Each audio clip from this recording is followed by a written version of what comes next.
All right. Welcome, everyone, to today's deep dive. And we're tackling something a little different. We're going beyond just Bitcoin as this, like, tech investment thing. Yeah. We're going to look at it through the lens of human rights and global finance, which sounds kind of heavy, but it's fascinating. Absolutely. We're using Alex Gladstein's book, Check Your Financial Privilege, as our guide. And let me tell you, it is eye-opening. It really is. What Gladstein does, and he does it so well, is he connects, what we might call first world problems, right, to the realities of people living in countries with, let's say, less stable currencies. Like, it's easy to take for granted financial stability when you've never experienced anything else, Absolutely. And this is where this whole idea of financial privilege comes in, right? It's like, Right.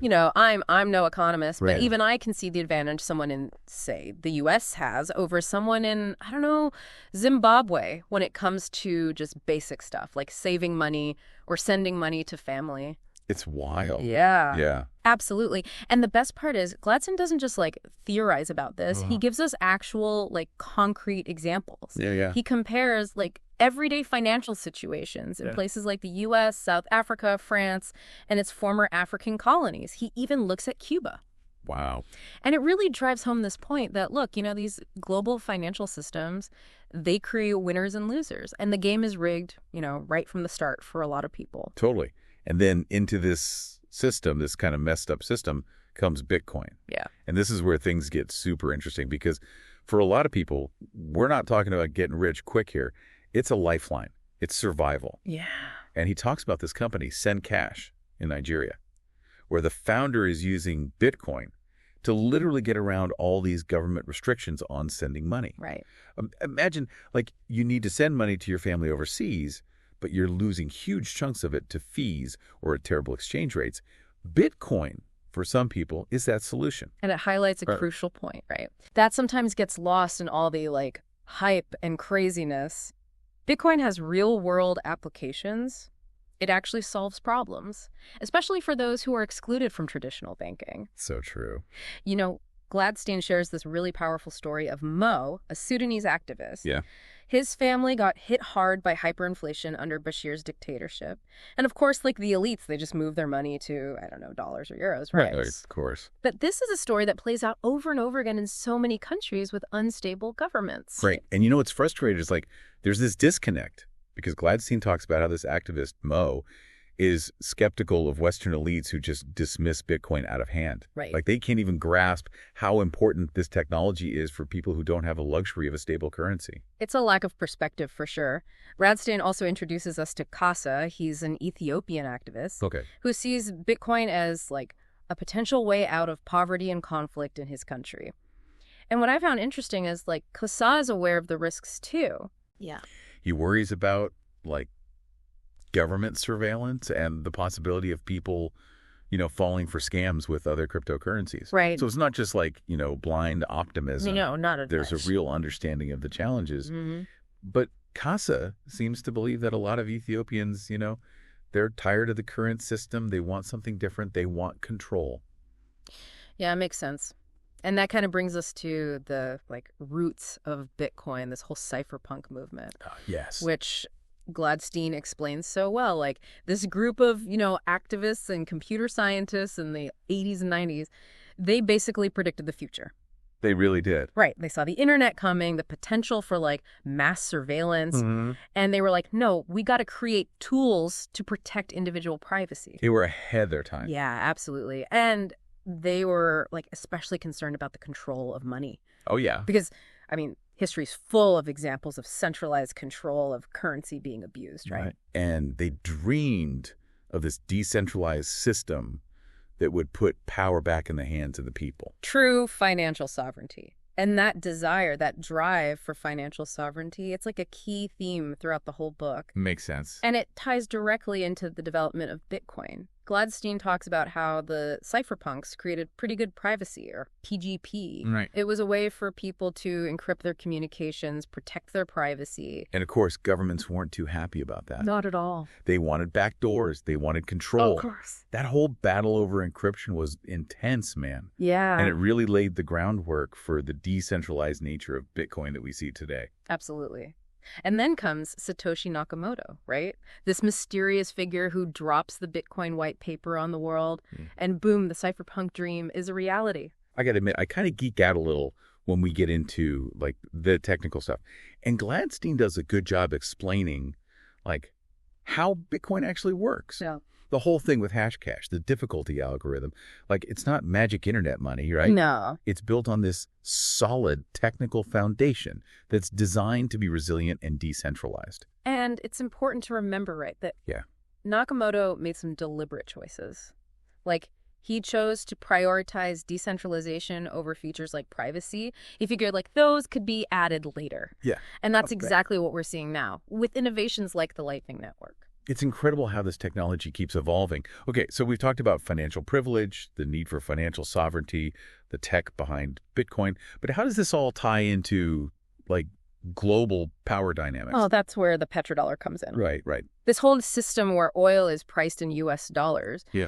Basically, it cemented the dollar's position as the world's reserve currency. Which, as Gladstein points out, gives the U.S. this exorbitant privilege. But it also comes with, like, some serious baggage. Oh, yeah. For everyone, really. Yeah. He argues that this privilege has led to, America's close relationship with the Saudi Arabian dictatorship, the reliance on fossil fuels, Right. and the potential for the U.S. to basically use its financial power as a weapon. He even, like, hints at this possible link between the Iraq War and the need to protect the petrodollar system from the euro, which was gaining traction at the time. Remember when Iraq switched to pricing its oil in euros right before the invasion? Interesting. Makes you think, right? Yeah, it does. And speaking of weapons, right? Gladstein makes this interesting point about how the U.S. uses sanctions. Oh, yeah. As a way to, like, exert pressure on its adversaries. It's a powerful tool, but it raises questions about fairness and the potential for abuse. And let's be real, it's often the everyday people in those sanctioned countries who suffer the most. Absolutely. So is this whole petrodollar system on its way out? Gladstein seems to think so. He points to the rise of other currencies like the euro, the yuan, the ruble. Right. And of course, he sees Bitcoin as a potential contender for a new global base money. Interesting. One that's neutral, decentralized, resistant to this kind of manipulation that we've seen with the dollar. It's like this financial revolution brewing beneath the surface. And it's happening organically. People are choosing Bitcoin, not because they have to, but because they see the value in it.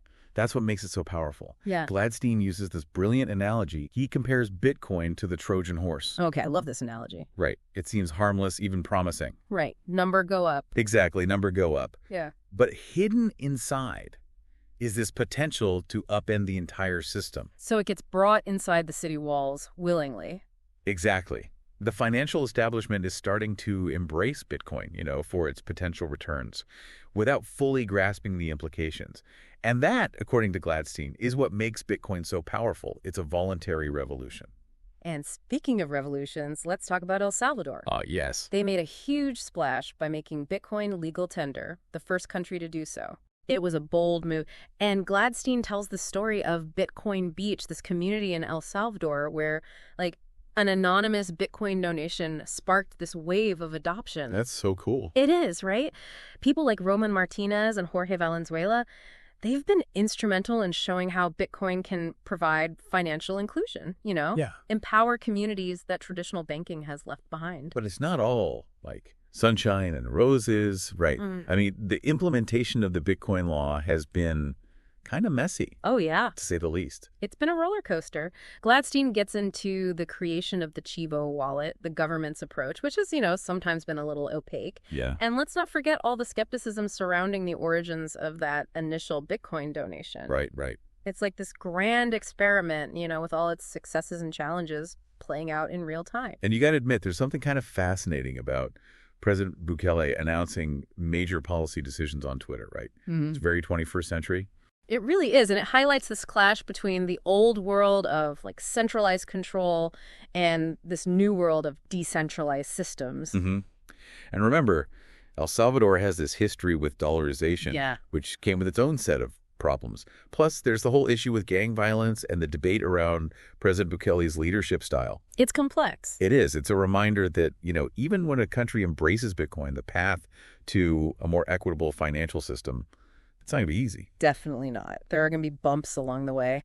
Gladstein captures that really well. He shows both the potential and the pitfalls. So we've gone from these individual stories of empowerment to national level experiments. And it seems like this common thread is this desire for financial sovereignty. Yeah. But let's zoom out even further. Okay. Gladstein takes us to Africa and introduces us to the CFA franc. Yes. And this is where things get really eye-opening. He calls it economic apartheid, which is a powerful statement. It is. He explains how France, to this day, still exerts control over the monetary policy of these African nations, and how the CFA franc has been devalued over time, hindering their economic development and keeping them dependent. It's a stark reminder of the legacy of colonialism, how financial systems can be used to maintain power imbalances. And Gladstein introduces us to some amazing people who are fighting back. Yeah. Farida Nabarima, a Togolese activist, and Fode Diop, a Senegalese Bitcoin advocate, both fighting for financial freedom in Africa. Nabarima's family has this long history of resisting the Togolese dictatorship, and she believes that France actively supports these authoritarian leaders because it serves their interests. Wow. Diop, on the other hand, he discovered Bitcoin while living in the U.S., and he saw its potential to empower people back home in Senegal. He's dedicated to promoting Bitcoin adoption as a way to fight censorship and give individuals more control over their financial lives. That's inspiring, seeing people like that taking a stand against systems that have held them back for so long. And they see Bitcoin as a key part of the solution. They really do. And that's powerful.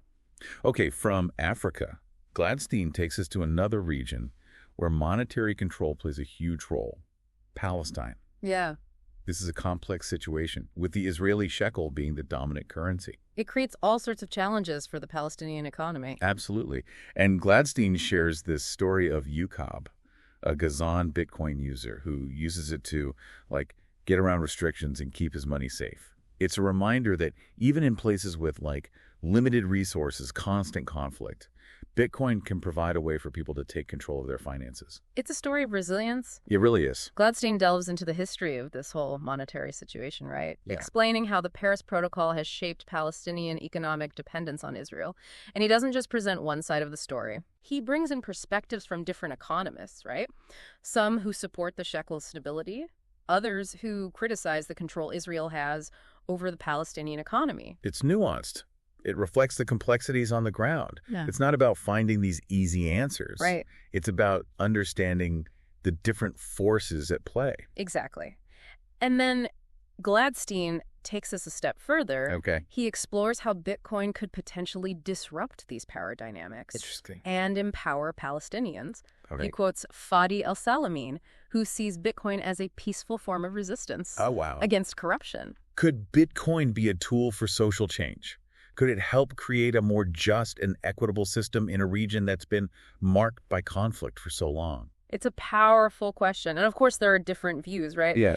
Gladstein brings in the perspective of Shtimi Karas, who believes that the shekel's stability has actually benefited Palestinians, and that Israel might even end up following Palestine's lead if they adopt Bitcoin first. I love how Gladstein always brings in these contrasting viewpoints. Right. It's about presenting all sides. Yeah, it makes you think critically. Exactly. He also shares the story of Zaytoun, a Palestinian who's working to support agricultural development in the West Bank. Okay. And Zaytoun sees Bitcoin as this path to financial freedom, a way to break free from the constraints of the current system. It's about self-determination, isn't it? The ability to chart your own course. Yeah. And Bitcoin plays a role in that. It's really powerful. Okay, from Palestine, Gladstein takes us to Cuba. Another place with a challenging economic situation. It's dire, right? Yeah. Gladstein describes the dual currency system, the scarcity of goods, and the government's tight grip on financial transactions. It's ripe for disruption. It really is. And he introduces us to Lucia, a Cuban medical worker who uses Bitcoin to save and invest. Talk about ingenuity, finding ways to thrive even in a really restrictive environment.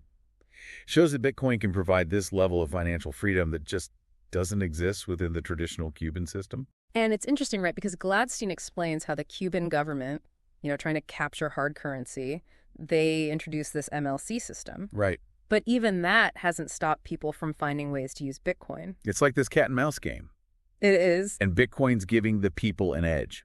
Gladstein even quotes some economists who see Bitcoin as a cheat code Right. for navigating the Cuban system. Because it's decentralized. It makes it so hard for governments to control. That's got to be a huge part of its appeal. It's amazing to see how Bitcoin is being used in all these, unexpected ways. Empowering people, challenging the status quo. From Cuba, we traveled to Afghanistan. Yeah. A country that's been through so much conflict and instability. Decades of it. And this is where we meet Roya Mahboob, Oh, yeah. an Afghan entrepreneur who used Bitcoin to empower women in her tech company. It's a story of resilience and innovation. She's incredible. She is. She recognized the limitations of traditional finance in Afghanistan, Yeah. and she turned to Bitcoin as a solution. It's not just about the money, is it? It's about dignity. It's about having control over your own life. Her story just shows how Bitcoin can be a tool for survival in times of crisis. It's about having a lifeline when everything else falls apart. And, her journey hasn't been easy. She experienced firsthand the volatility of Bitcoin during the 2013 crash, Oh, right. which wiped out a significant chunk of her company's assets. But even in the face of that, she remained committed to Bitcoin and to her employees. She bought back Bitcoin from them at the pre-crash price. That's leadership. It really is. Yeah. And then, of course, the Taliban takeover in 2021.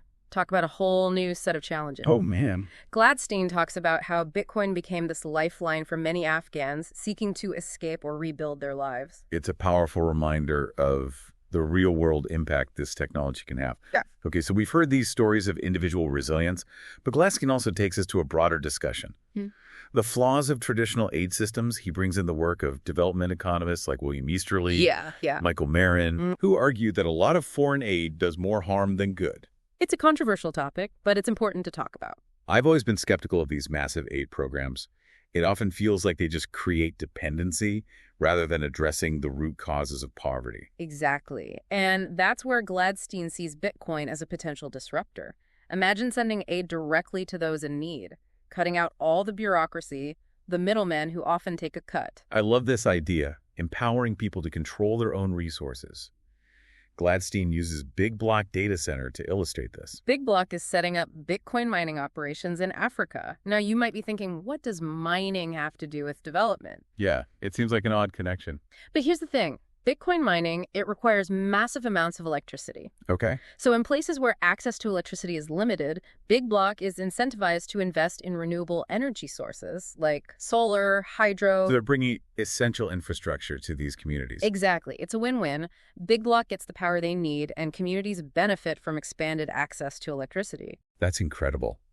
Gladstein argues that this model could revolutionize international development. Creating sustainable solutions that empower people from the ground up. Okay, we've talked about Bitcoin's potential to disrupt aid, but Gladstein also brings it back to the U.S. He explores this tension between America's ideals and its sometimes messy reality. He digs into some uncomfortable truths, right? Slavery, the treatment of Native Americans, the fight for racial justice, and he asks, can Bitcoin help us bridge the gap between our aspirations and our actions? Wow, that's a big question, especially as we're confronting so many systemic inequalities in our society. He introduces us to Isaiah Jackson, a Bitcoin advocate who challenges how we traditionally think about American history. Jackson sees Bitcoin as a way to empower marginalized communities by creating a more inclusive financial system. So it's not just individual empowerment. No. It's about using Bitcoin to create a more just society for everyone. Jackson believes Bitcoin can help break the cycle of oppression and create a world where everyone has equal opportunities. It's a powerful vision, a more equitable future where financial freedom is a right, not a privilege. I love how Gladstein connects these big ideas about freedom and equality to this technology. It's not just about the tech itself, it's about the potential to create real change. Right, and to understand that potential, we have to understand the systems in place. And that brings us to Michael Hudson, an economist who's been critical of U.S. financial policy, especially the dollar's role as the global reserve currency. This is where we get into super imperialism. All right, I've heard the term, but I'll admit I'm not totally clear on what it means. In essence, Hudson argues that the dollar's dominance has given the U.S. this unfair advantage in the global economy. It allows them to extract wealth from other nations.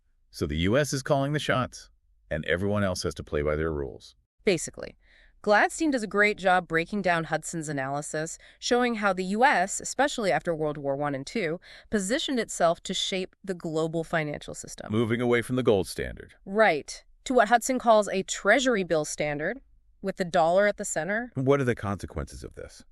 Well, according to Hudson, it's led to things like financialization, the growth of the FIRE sector, finance, insurance, real estate, and a widening gap between the rich and the poor. Not just in the U.S., but globally. It's a system that concentrates power and wealth in the hands of a few at the expense of everyone else. Exactly. Okay, so how does Bitcoin fit into this? Could Bitcoin, with its decentralized nature and fixed supply, disrupt this system of super-imperialism? Yeah. Create a more level playing field? That's the question Gladstein explored. It's like this David and Goliath situation, right? Yeah. Bitcoin, this grassroots movement, taking on these huge, entrenched financial powers. It's exciting. And a little bit terrifying if you think about it. So what are the chances Bitcoin actually succeeds in, like, toppling the dollar? Well, Gladstein doesn't pretend to have all the answers. He lays out the arguments from economists who believe Bitcoin can democratize finance. Okay. Empower individuals in a way never before possible. But there are questions about scalability, regulation, Can it escape the pull of the existing system? It's a huge debate, and it'll only intensify as Bitcoin keeps growing. It's like we're at this crossroads, right? The old system is shaky, and something new is emerging. But what it'll look like, we don't know yet. And that's what makes this whole discussion so fascinating. We're not just talking tech, we're talking a fundamental shift in power, a reimagining of how the world could work. And Bitcoin's right at the center of it all. So we've seen how Bitcoin empowers individuals, even challenges nations.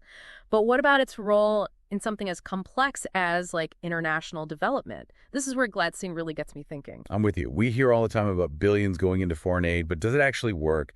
Gladstein seems pretty skeptical, and he brings in some serious heavy hitters to back him up. He cites Michael Marin and William Easterly. They've basically called out these traditional aid systems as, like, inefficient and even harmful. Yeah. They argue that instead of solving problems, a lot of aid just creates dependency, props up corrupt governments. Yeah, it's like that saying, give a man a fish, he eats for a day. Teach a man to fish, he eats for a lifetime. Exactly. You're not really helping if you create a system where people are just reliant on handouts. It's not sustainable. Right. It has to be about empowerment, not dependency. And that's where Bitcoin comes in. Gladstein sees it as this potential solution, right? This way to, like, disrupt these broken aid models. Imagine being able to send aid directly to the people who need it. Cut out all the layers of bureaucracy. Exactly. All those middlemen who take a cut or impose their own agendas. Gladstein uses the example of Big Block Data Center to show how this could actually work. Yeah. Big Block's setting up these Bitcoin mining operations in Africa. And at first you might think, what does mining have to do with development? Yeah, it seems like a strange connection. But it's actually pretty brilliant when you think about it. I mean, for one thing, these mining operations, they create jobs, right? Which is an obvious benefit. But here's the really interesting part. Bitcoin mining requires a huge amount of electricity. Okay. So in places where access to electricity is limited, Big Block is incentivized to invest in renewable energy, things like solar power, hydropower. Oh, wow. So they're not just bringing jobs, they're bringing essential infrastructure to these communities. That's amazing. Exactly. They get the power they need to run their operations, and the community benefits from expanded access to electricity, a more reliable power grid. Gladstein argues that this model could, completely revolutionize how we approach international development. It's a much more holistic approach, and it aligns perfectly with, the whole ethos of Bitcoin, this decentralized bottom-up approach. Right. It's about sustainability. It's about empowering people. Okay, so we've talked about Bitcoin's potential to disrupt traditional aid, but Gladstein doesn't shy away from some of the, tougher questions closer to home. He brings us back to the United States. And he explores this tension, right, between America's ideals and its, sometimes messy reality. Yeah, he doesn't sugarcoat things. No, he doesn't. He digs into the dark side of American history, things like slavery, the treatment of Native Americans, the ongoing fight for racial justice. And he asks this really powerful question. Can Bitcoin help us bridge the gap between our aspirations and our actions? It's a question a lot of people are asking right now as we're, really confronting the systemic inequalities and injustices in our society. Exactly. And he introduces us to Isaiah Jackson, a Bitcoin advocate who challenges like the traditional narrative of American history. Jackson believes that Bitcoin can empower marginalized communities, by creating this more inclusive financial system. So it's not just about like individual empowerment, right? No, it's about using Bitcoin to create a more just society for everyone. I like that. He argues that Bitcoin can help break these cycles of systemic oppression, right? And create a world where everyone has equal access to opportunity, regardless of their background or social status. It's a vision of a more equitable future, right? Where financial freedom is not this privilege for the few, but a right for all. I love how Gladstein connects these big ideas about freedom and equality to this like revolutionary technology. It's not just about the tech itself, it's about the potential to create real, meaningful change in the world. Absolutely. And to understand that potential, we have to understand the systems that are already in place. And that brings us to the work of Michael Hudson. He's an economist who's been very critical of U.S. financial policy, especially the dollar's role as like the global reserve currency. This is where we get into the whole super imperialism thing, right? Right. I'll admit I've heard the term, but I'm not totally sure I understand what it actually means. It's a complex idea. But essentially, what Hudson argues is that the U.S. dollar's dominance, it's given the U.S. this unfair advantage in the global economy. It allows them to, like, extract wealth from other nations and manipulate the system to serve their own interests. So it's like the U.S. is calling the shots, and everyone else just has to kind of go along with it. That's basically it. Gladstein does a great job of breaking down Hudson's analysis, showing how the U.S., especially after World War I and II, they strategically positioned themselves to shape the global financial system. They moved away from the gold standard to what Hudson calls a treasury bill standard, where the dollar is king. And what are the consequences of that, of having this kind of system in place? Well, according to Hudson, it's led to the rise of financialization, the growth of what's called the FIRE sector, finance, insurance, and real estate. And it's led to this widening gap between the rich and the poor. And this isn't just happening in the U.S., it's happening globally. It's a system that seems to concentrate power and wealth in the hands of just a few, at the expense of everyone else. That's Hudson's argument. And so the question becomes, where does Bitcoin fit into all of this? Right. That's the big question. Could Bitcoin, with its decentralized nature and fixed supply, could it actually disrupt this system of super imperialism, create a more level playing field in the global economy? It's a radical idea, but it's one that's gaining more and more traction as people wake up to the flaws of the current system. It's like we're watching this like underground movement that's threatening to topple the whole established order. It's exciting and a little bit terrifying at the same time. I know, right? Gladstein doesn't shy away from the uncertainties either. He presents the arguments of economists who believe that Bitcoin has the potential to democratize finance, to empower individuals in a way that we've never seen before. But there are also challenges, right? Absolutely. There are questions about scalability, regulation, and whether Bitcoin can truly escape the influence of the existing financial system.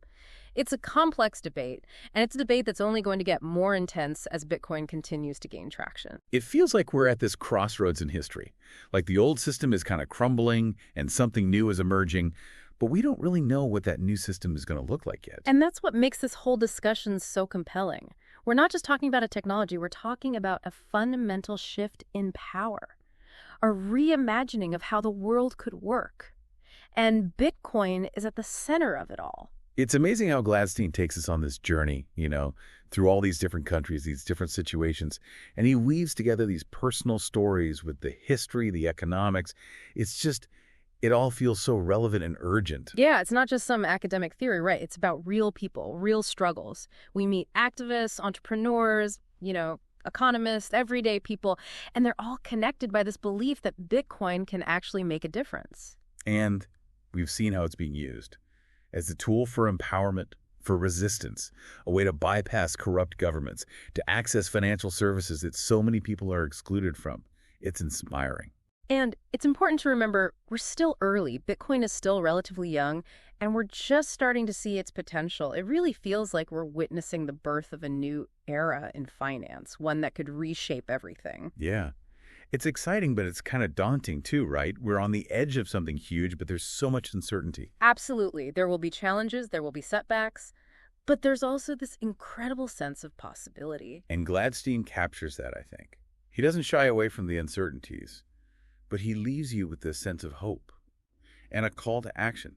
Like, keep exploring, keep asking questions, keep an open mind. Because this world, the world of Bitcoin, it's complex. It's always changing. There's always something new to learn. It's not about blindly following the hype or dismissing it completely, right?